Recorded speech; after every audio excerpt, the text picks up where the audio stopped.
Hello प्यारे बच्चों, study with brain channel पर आपका हार्दिक स्वागत है।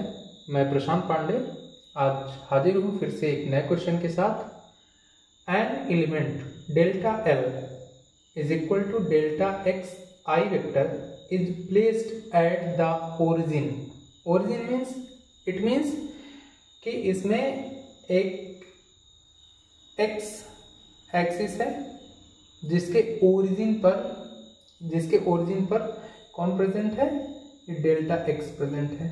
डेल्टा एक्स प्रेजेंट है origin and carries a large current I is equal 10 ampere. और इस पर जो करंट है आई ये दे रखा है आपको 10 एम्पियर का करंट दे रखा है। What is the magnetic field? आपको मैग्नेटिक फील्ड बताना है, आपको डीवी बताना है, मैग्नेटिक फील्ड बताना है on the Y axis, X axis पर at a distance of 0.5 metre. यहाँ पर देखिए, ये अगर ओरिजिन O है तो एक्स वाई एक्सिस यहाँ पर होगा, ये वाई एक्सिस है आपका। और यहाँ से आपको क्या बताना है? कोई एक पॉइंट है 0.5 मीटर पर, यहाँ से यहाँ तक की लेंथ मान लो कोई 0.5 मीटर है।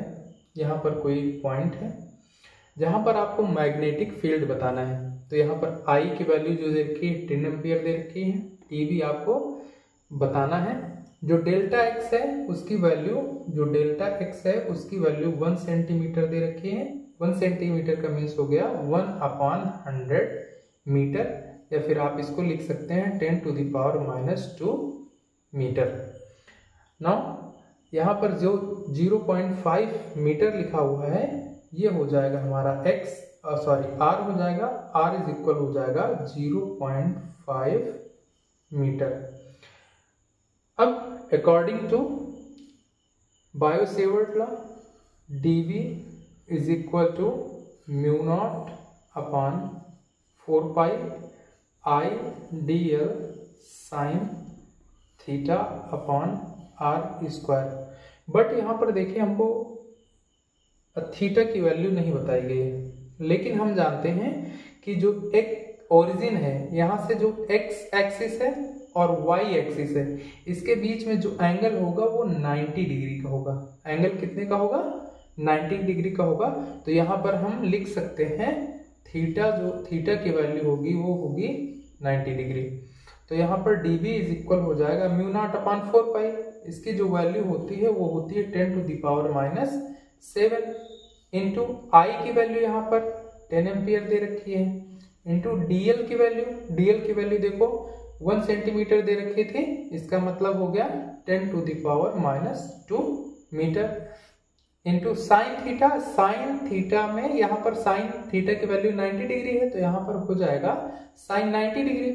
और हम जानते हैं साइन 90 डिग्री की वैल्यू 1 होती है अपॉन आर स्क्वायर दे रखा है, आर की वैल्यू है 0.5 मीटर, तो यहाँ पर 0.5 मीटर का स्क्वायर हो जाएगा। तो यहाँ पर आ जाएगा 10⁻⁷ और यहाँ पर 10⁻⁻², ये हो जाएगा 10⁻⁹ और यहाँ पर 10⁻1 है तो ये हो जाएगा 10⁻⁸ इंटू 1/0.5 का स्क्वायर करेंगे तो ये आ जाएगा 0.25।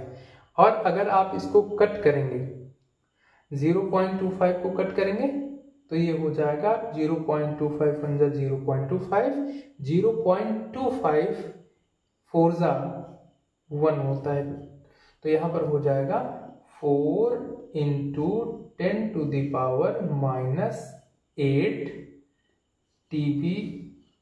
और dB की जो यूनिट होती है वो होती है टेस्ला। तो यहाँ पर जो मैग्नेटिक फील्ड आ जाएगा वो आ जाएगा 4 × 10⁻⁸ टेस्ला।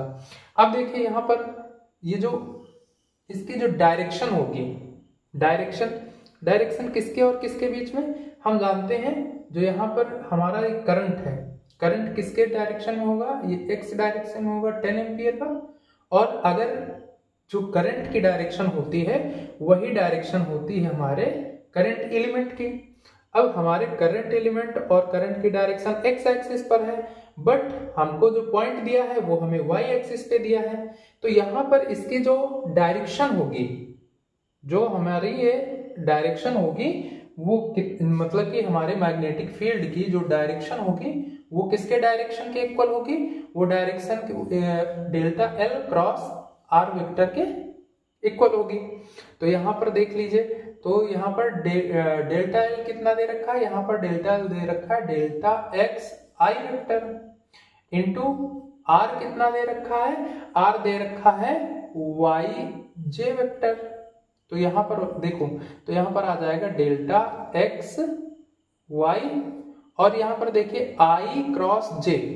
ये जो यूनिट वेक्टर होते हैं जब आप आई को जे के साथ क्रॉस कराते हैं तो ये के वेक्टर आ जाएगा। यहाँ पर कितना आ जाएगा, के वेक्टर, या फिर आप के कैप कह सकते हैं। तो इसकी जो डायरेक्शन हो जाएगी वो हो जाएगी प्लस जेड एक्सिस। कौन सी हो जाएगी, प्लस जेड एक्सिस। अब आप लोग हमें ये बताइए कि आई और जे का तो मल्टीप्लाई करेंगे के होगा, जे और के का मल्टीप्लाई करेंगे तो क्या होगा, means I cap cross J cap is equal होता है के कैप, और आप लोगों को बताना है J cap cross K cap is equal what, and K cap into I cap is equal to what. Comment में बताइए।